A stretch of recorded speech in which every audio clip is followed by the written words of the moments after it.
Watching TV has changed over time. Streaming has become the new norm. That's why Golden State Media Concepts television podcast dives headfirst to the world of cord cutting. Want to be on the loop of what's hot in Netflix? Or if it's not a preference, what about original shows in Hulu? We've got you covered. Join us as we fill in the blank and talk about movies to stream and what show you should be binging. This is the Golden State Media Concepts television podcast.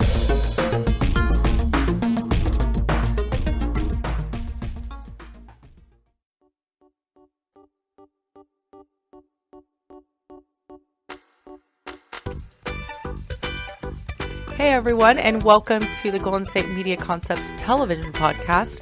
And surprise, this is not Drew. I'm Pauline. And I'm Shay. And today we're going to be your guys' co-host today. And so one particular thing that's been dominating the world of television, actually throughout the entire world, is the Olympics right now.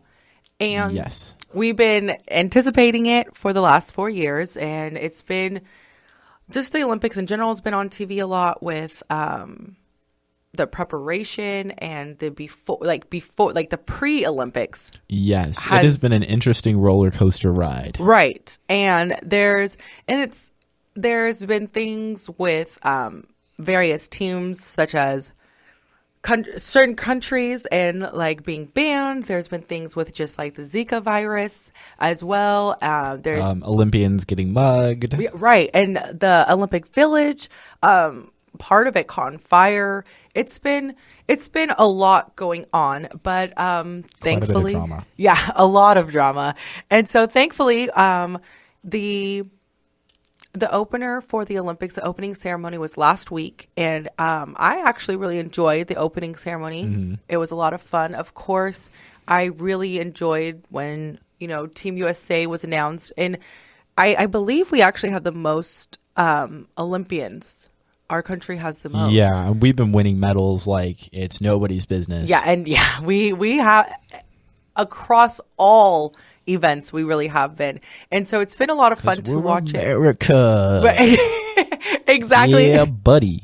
And so I think it's kind of great though because of the time difference and the time that all of these different events are taking place. It's really nice because when I come home after work and everything, a lot of these events that I've been wanting to watch are only now showing our time. So cool. It's been really good. And this year they've been doing this is the most like television channels and actually airtime that the Olympics has been having in ever in the United States. So that's a lot of fun. So you get more coverage of the games, which allows for us to just watch a lot more and to watch a lot more events rather than some of like the major events that people normally watch. And so it's kind of fun. And I've always thought to myself, because we, of course, when we watch the Olympics here in the United States, everything is geared towards us winning and all the events that we're participating in and our athletes, right?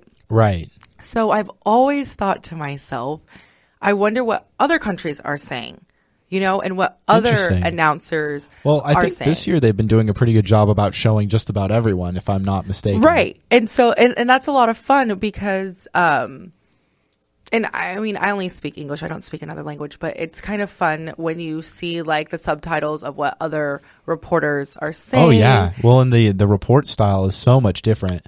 Even just that. Exactly. I mean, you get the ones from Mexico that, go right. And it's fun. It's really fun. And it's fun to see what they choose to show, what they choose not to show. Cause I know that when, some Middle Eastern countries play, like when they play like volleyball and things, like they'll blur out like the bodies of what, because like for instance beach volleyball, interesting, especially with like the women, they're wearing bikinis most of the time, and so they'll actually blur out when like their country is playing against another team that's not as conservative. They'll blur them out. So it's really interesting to see what different countries do and different stations do. I'd be very curious to see what Japan has to do, because in animation they can get away with almost showing anything, but like once it's live, they're very restrictive. Mm-hmm. So that, I never thought of it that way. I always think, I'm like, I've always wanted to watch like a telecast or like an event. Right. And watch it from like, like the United States point of view. And then watch it from somebody else. The exact same thing over in all the different styles very of forward reporting. thinking of Yeah. I like that. And so one reason why I brought this up is because one way to kind of see that is through like the internet, through social media, through YouTube and things like that. So in a way you can see some of these clips. And one thing that I saw that I just thought was so cute and so, because, okay, so these Olympians to me are really amazing athletes. Yeah. But well, of course, they're the best the world has to offer. Exactly. But then at the same time, like the way that I look at them, I put them on like a high pedestal, all of them. Sure. And so it's kind of fun when you get to see the human side of these Olympians. And so a lot of times after like winning, they will go off to the side with a reporter for a quick like interview. And so I was able to watch a clip that was through the Chinese telecast of the Olympics, and it was after a swim event. And so a young swimmer, I believe she's only like 19, so she's young, and she's very well beloved in China. And so in her country, she's very well beloved, and so she is, I'm not quite sure if this is her first Olympics. However, so I'm going to try. Probably if she's 19. Right. Yeah, maybe so. Well, because they happen every 4 years. Yeah. But, okay. But they're like with gymnasts, there's some young girls. Like they have like 16. But, okay. But we'll say this is most likely her first Olympics. But she's probably has competed on the international level before. Probably. But yeah, you're right. Probably most likely her first Olympics. And so, I'm going to try to pronounce her name. It's Fu Wanhee.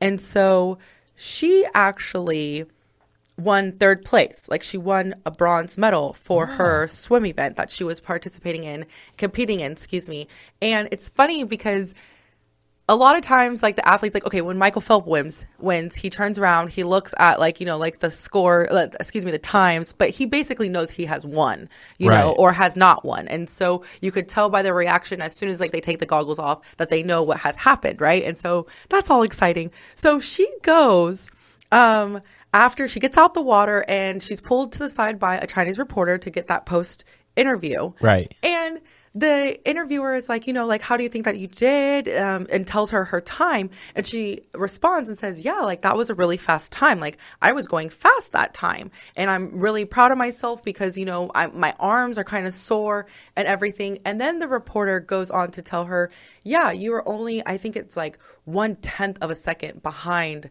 second place, silver. And the swimmer, she kind of jokes and she goes, yeah, it's probably because my arms are so short, like kind of makes it a joke and doesn't really get the essence of what the reporter is like telling her. And so they kind of keep talking and things like that. And then the reporter says, mentions how you went through a lot of hardship to get to this point. What would you tell a young version of yourself to encourage yourself to, keep continuing going through this because you know that you will get to this moment. And so the swimmer starts off by saying, well, I would tell myself, it's okay that you haven't won any medals, but you're supposed to just like, basically she's saying, try your hardest because it's okay. Mm-hmm. And then the reporter tells her, no, you won bronze, like you won third place. And then it's funny because the swimmer has no idea. She has no idea that she has won third place. So she like looks at the reporter. She goes, wait, what? And she goes, yeah, you were only 1/10 of a second behind second. Like you won third place. And she's like, oh my gosh, yeah, like that's great. Like she gets all, and then now her whole countenance changes.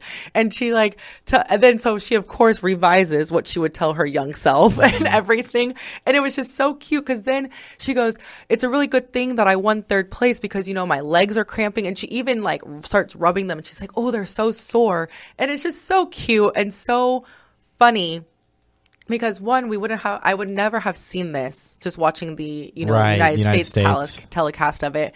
And two, it showed like the human side. Cause to me, I feel like all these Olympians are just like, which they are, the epitome of athleticism. Right. The master race. Right. But then at the same time, of course her legs would start cramping. She just exerted herself to win third place. And so Right. it makes sense. Like, she's used so much of her body's like strength. And I just thought it was so funny because I was like, she's so cute. And she didn't even know that she won third place, which I think just makes it even sweeter because she's really just like, oh, I'm just in a lot of pain. I tried my best. It's okay. No problem. And then all of a sudden she's told she's won third place. So on another note, unless any more that you wanted to say about that? Oh, no, I just thought that was just like so cute and so fun. It really was. It really is. It's nice to hear cute little stories like that. Right.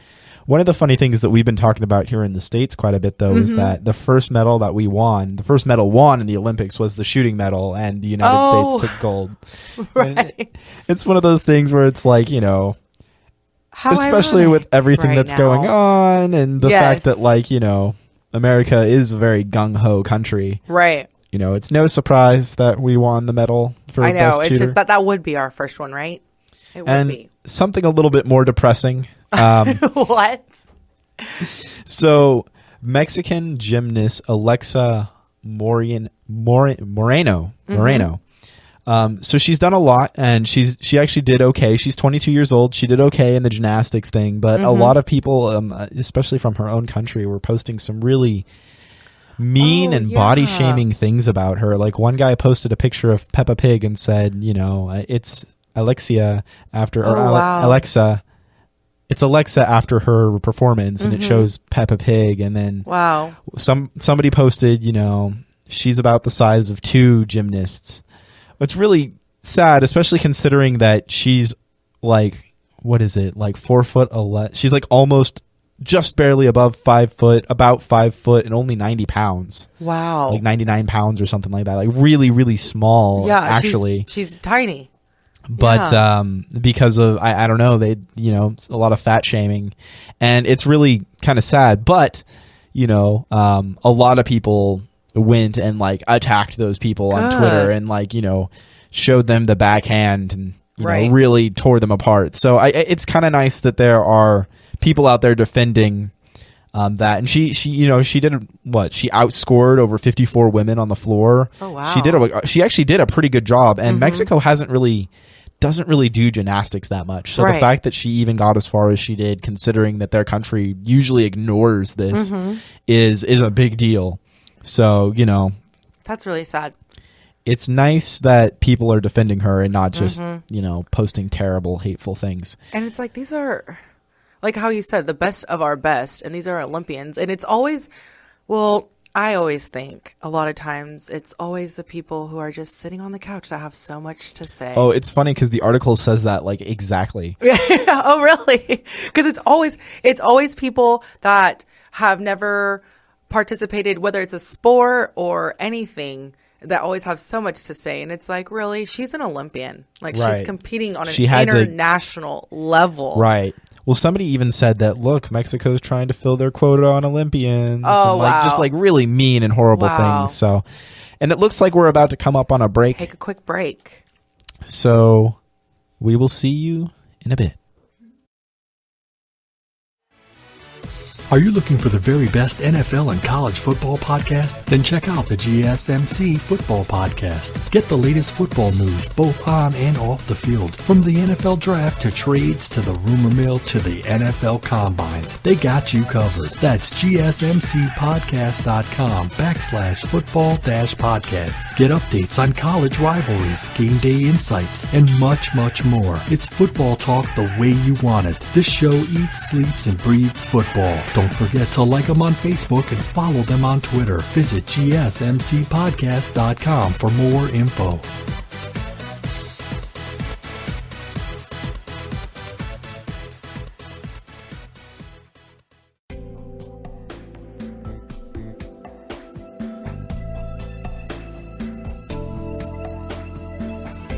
And we are back, and this is the Golden State Media Concepts television podcast. I'm Shay Northrup. And I'm Pauline. And I wanted to talk to you guys about something a little bit near and dear to my heart. A TV show that I am really fond of. And every time they release a season, I watch the entire season and then wait a year for the next season to come out. Oh, yeah. Yeah. So, Pauline, have you ever heard of the show Bojack Horseman? It's very new to me. I actually never heard of it before. which I'm surprised because I love Netflix. Yes, it is a Netflix original. And I love Will Arnett. So I'm kind of disappointed that Yes. I was not made aware of this before. It's, what, 3 seasons in now? 3 seasons in. It's a show about, so it takes place in kind of like an anamorphic type world. So Right. you've got people mixed in with animals. And there are a lot of really funny jokes around that. Like you'll see like dogs in the background like fetching something, or you know, like there's an episode where someone orders a steak or orders a burger and the waitress is a cow and she's like, Yeah. you know, like a lot of these little funny jokes around it. But Right. they're people with them. And so the show has Will Arnett and Aaron Paul as Todd, the kind of sidekick character. And it's about a horse named Bojack who was an old sitcom star from a show called Horsin' Around. A lot like what was that show with Bob Saget? Full House. Oh, uh-huh. A lot like Full House. So he used to be on the show where he was a horse who took in a bunch of human orphans. And, you know, there's some side characters like Mr. Peanut Butter, who was also on a show where a dog took in 3 orphans. And so Bojack always thinks like, oh, this guy took my show. Right. And, you know, Mr. Peanut Butter is this happy, laid-back guy, and he's a go-getter. He's going out and getting things. Well, Bojack is a lazy kind of a jerk who just kind of sits around and drinks and feels bad for himself. And it kind of goes through his backstory and his, you know, why he is the way he is. And it also shows kind of like him moving forward, like taking on movie roles, starring in TV shows and commercials, and just kind of like pushing it forward. So the first season's about him writing a book about himself. And no, it's really good. I don't know, what are your impressions of it? I know you haven't seen any of it yet. I haven't seen any of it yet. I did watch a few clips, and the main thing that it kind of is the main thing that stood out to me is that, okay, so he's a horse, correct? So Yes. Bojack is a horse. That's fine. One, he has like kind of like a suit jacket thing going on, Yes. and he has armpit stains from sweat, like the sweat stains. So I thought that was pretty funny, because I was like, okay, this guy looks dirty. But the main thing that jumped out at me really was that he has hands. Yes. He has hands. So in one of the clips, he's like with a girl and they're like holding hands. And I don't like that. I don't like that at all. It really makes me uncomfortable. Yeah, so a lot of the animals are like part animal, part human, Yes. kind of weird anamorphic type things. Yeah. Does he have a tail? I didn't notice if he did. I don't think he does. I don't think so, no. What happened to it? See, now I'm... Or maybe he does, and it's just like hidden in his pants. See, I don't. Does he just keep that trimmed? I don't think he has a tail. I was gonna say I don't recall seeing a tail at all. So this show is very raunchy. There's a lot of like sex Right. jokes, and there's a lot of cursing, like a lot of cursing. And it's a comedy, but it's also kind of sad. Like Right. at the end of every season, you're gonna definitely feel a little bit sad. If you've watched it before, oh man, season 2 ended on such a downer. Like you want to feel bad for this guy, like you want him to succeed, but then he goes Right. and he always does something stupid and messes it all up. And it's cool because it's kind of like a show that's a little bit of a slice of life, but because they're animals, Yeah. we can kind of identify with them a little bit better, and we're not as, you know, we're not as hateful of animals as we are I of was gonna people. say, so I yeah. feel like it's a really good way to kind of show Expose these certain characters and things. expose characters in Hollywood and stuff like that in a tongue-in-cheek kind of way that isn't going to make us just hate the character. Because if Bojack were a real human being, we would hate him. Yeah. We would absolutely hate him.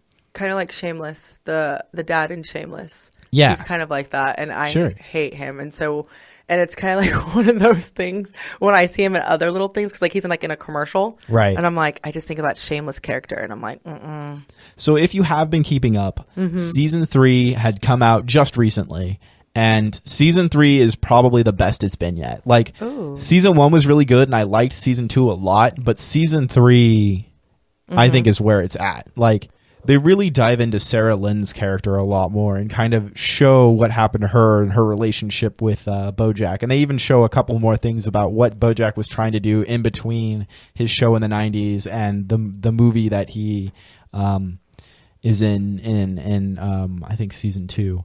So in season 3 they do a really good job about showing some more of these characters, showing some more of the kids that were in his show before that are now adults. And the only thing I did not like about season 3 was that stupid silent underwater episode where he gets like a little seahorse. I thought the concept, seahorse? Yeah, no, there's like a little seahorse that he has to bring to his father, and I feel like it was just a filler episode. Oh, okay. Like, I liked the idea of the underwater city, and I liked that they showed the underwater city, and there were parts of the underwater city that I like especially the fact that he can't talk under there because it's underwater. He has to wear like a bowl, and there's almost like this kind of racism that goes on, like, you know, like people from the upper world, you know, like the land are kind of a little bit, they're like, oh, those fish people, you know, like they're kind of a little, like there's a little bit of it, but not a lot. And so I just didn't really care for that episode that much. I don't know. I might be in the minority on that one. Right. But because I know, like, you know, the people I watched it with really loved that character. But I don't know. So if you haven't checked out Bojack, I would highly recommend checking it out. It is a great, like, thought-provoking show, and it gets me every time. I'm excited. I am going to start that one. And I'm kind of glad. I like it when I have a lot of seasons to go through. Because I'm kind of like you, where if I like it, I will watch like all the episodes back to back. Right. Well, like I started it when it came out. Like I remember seeing it on Netflix because they released the whole season. And so I watched, like, I remember seeing it, and I remember seeing that horse face Bojack, you know, I remember seeing Bojack and being like, oh, it reminds me of those horse face masks. This would be really funny. Everybody's like always like running around with. So I'm like, oh, that looks funny. So like I clicked on it, and like the first episode had me hooked. I was like, oh my God, like this is not only a comedy, but it's also like super serious and like kind of relevant, because we all remember those cheesy 90s sitcoms like Full House that were just there to make us all feel better. And we always kind of wondered like what happened to these people that were on that show, these shows. And I think it really does a good job showing the struggles of being an actor after you've done something silly like that and trying to be like noticed and trying to be taken seriously. I think that's all the time we have for this segment. I know I kind of rambled a little bit. Sorry, guys. This has been the Golden State Media Concepts television podcast. Stick around. We're going to tell you about Pauline's favorite show. Yes. Chopped. I love that show.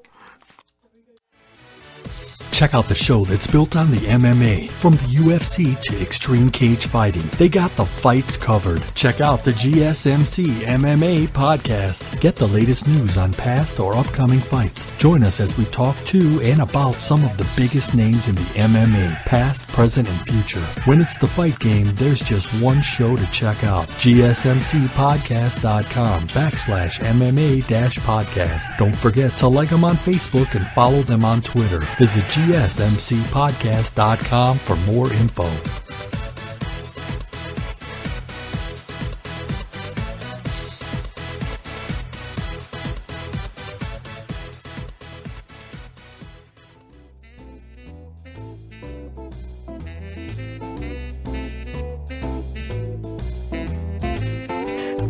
Okay, so welcome back to the Golden State Media Concepts television podcast, and we're getting ready to wrap up the show, but I wanted to talk about one of my favorite, I guess it's kind of more of like a channel, because I love like the cooking channel, like the Food Network. Oh yeah, Food Network is interesting. And they have a variety of like different shows. They have, I think, where it's like they showcase different places that you can go eat in different areas and all that. But one of my favorite shows, I really like the cooking competitions. Yeah. And so there's like Cupcake Wars, which I love, which I think, I mean, I definitely should be a special guest on there, but I mean, it's a lot of fun. And then they also have, like junior versions of these different cooking competitions. So then they have like little kids doing it, and it's just so much fun, and it's so cute, and it's incredible what some of these chefs can like create. And so one of my favorite shows is called Chopped. And with Chopped, they have 4 different chefs competing in 3 different rounds: appetizer, like main course, and then dessert. And after each round, like if they win, they win $10,000. That's the prize. And so after each round, the judges like try whatever it is that they made, and then they'll show like a plate of one of the items, the food items, and it's on the chopping board. And if your like plate is on the chopping board, like whatever dish that you made is on the chopping board, then you're chopped, so you're out. So then they just knock off people one by one until they have a winner. So do they just like make whatever they want, or are they given like ingredients, or how does this work? So that's the fun part, is that they are given certain ingredients. Like, okay, so they have a mystery basket at the beginning of each round, and inside the mystery basket are different ingredients that have to be used in the dish. And so it seems easy enough, right? But the thing is that these ingredients that they give them typically are never used together. So like there's one where like they'll have like sardines, watermelon, and like tortillas, and they have to make like a dessert, like, you know, so it's things. And then they also have like a pantry and a refrigerator that has other items that they can use, that they will need to use to create like an actual dish. But they always, and then they'll have like they've had on there like quail eggs. They've had like, I believe, cow tongue I saw. They'll have it to where you have to use like vegetables, but in a dessert, and it has to be like sweet. And so it's actually kind of fun, because the fun part is seeing like what's in the mystery basket at the beginning of each round. And like sometimes they'll have like, what are those? Like the sugar cubes, but then they have to use it to make something savory and things like that. And so it is kind of fun to see what they create. And then it always blows my mind when there's some chefs that will look at the mystery basket and they're like, okay, what am I going to do with this? Like, I have no idea. Right. I've never cooked with this, because they can be chefs of all different like genres. Because like there's bakery chefs, there's chefs that only work with like seafood and different things. So not everybody's versed in all areas of cooking, and so that's kind of fun to see like what they're going to come up with. But then my favorite part. Oh, it's interesting that you brought up cow tongue, because cow tongue is actually really good. I've never tried it. I had a former girlfriend of mine. Her mom would make cow tongue tacos, and like, I think the first time I didn't know what I was eating, and I'm like, oh man, like, this is a really good taco. Like, what kind of meat is this? Yeah, and like cow tongue, and I'm like, cool. At that point, I mean, if you're already enjoying it, was you got to keep going. Right. It's like, so like normal ground beef is like usually kind of like a little rough and stuff like that. Now, like cow tongue is really tender. So like you're eating kind of like a tender beef. I don't know how I feel about that. Yeah, you know, it's a trip. You should give it a try. So they is it ground? Like you had it ground? Yeah, I'm pretty sure they ground it. It wasn't like a full tongue in a taco. Right. That's what I was envisioning in my mind. Like, how did you not know that this was a tongue, not a tongue? Like, that would be hilarious. Just fried like a fish stick. Right. Yeah.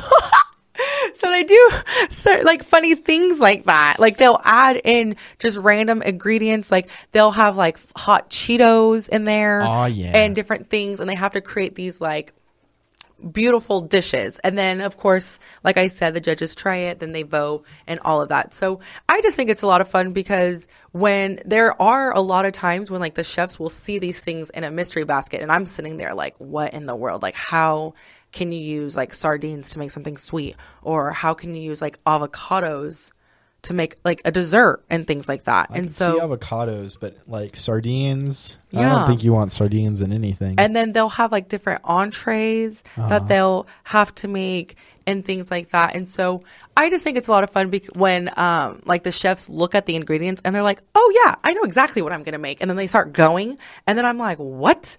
Like, I wonder if it's like, if there's any part of it that's scripted. Like, it's like, hey, go make this. Oh. You know, like, I don't really trust reality TV. No. And then they have like, I think for like the main dish, they have like an hour to make, like so they have also like a time limit in between that they have to work with, of course. And so I just think it's a lot of fun, because one, I always think to myself, they need to do like a tour where they take like some of these dishes and like kind of like a food truck type thing, and where I can go eat it. Because like some of the things I'm like looking at it and I'm like, okay, that sounds kind of good. Like, you know, hot Cheeto crusted, I don't know, key lime pie. I've actually wanted to use like, so I've had an idea and I haven't done it yet. Like, cause you know how like you can bread chicken, right? And you use the little flakes. I wonder like if you can like, Well, you can use cornflakes. Yeah. You can use like cornmeal or whatever. You can use all kinds of stuff. I've always wanted a bread chicken with hot Cheetos.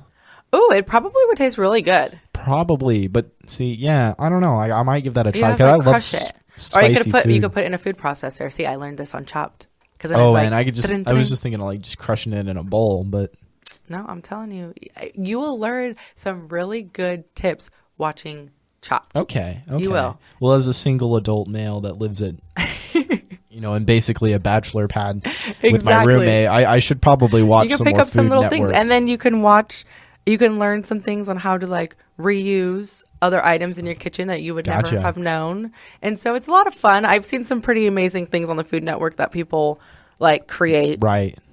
And then it gives you a pretty like, if you like crush up lollipops, you can like melt them, but you have to be careful because then like the color, like especially if like they're colored lollipops, will turn like black, and then that black color can taste weird. Sounds some like a metal food. Like I know, right? It's but it's kind black. of fun. It is a lot of fun, and so Chopped. And then, like I said, they win $10,000 that they can use for anything Right. that they want, and so it's pretty cool and it's fun because it's just like you can watch it while you're eating. You can watch it when you're like with your friends, with your Right. family. It's not really anything, and then it's just kind of fun to see because I mean when I watch it. Based upon like, because they give like background stories on all these chefs. So sometimes Yeah. you have like a chef where you're like, I want her to win. I want him out. I've seen some of these shows, reality shows where they do things like that, like Ink Master or whatever. And then you always have that one person that's like, here is my sob story. I want to win because of this. Right. Not because I actually have good talent. You should give me I don't know what's the word, like you should give me a curve because of my sympathy obstacle. vote. I'm like, Yeah. So forget you. and so I mean it's kind of fun. They also have a junior version of it. I also saw one where it was like chopped grandpas. Grandpas, like huh? it was like all grandpas, and they did like different specialties. Like they had like one with like where it had like peanut butter and jelly. So like it was more like regular hometown like Gotcha. home cooking. So it's a lot of fun, and I mean the Food Network just in general is a lot of fun. Yeah, I liked Man vs. Food a lot. Oh yeah. Or the Around the World one with Andrew Zimmerman, the one where he goes and like eats all these things in all these different places. Right. I want to do that. That would be like a dream job. I think you Just need a degree in journalism. Which I have. Oh, that's right. I forgot my about gosh, that. Yeah. I can do this. You have a degree in journalism. Now you just got to go become a master chef. I just have to, I gotta watch some more Chopped. I forgot that you have a degree in journalism. Oh, I can do this. I'm down to, okay, my policy is I am down to try everything at least once. Yeah. As long as I know that it cannot kill me. So you could probably get into like doing animal docs and stuff. I would be down. I would. See, that's what I love watching Nature Channel stuff. Oh, so like like doing animal docs to me would be like really cool.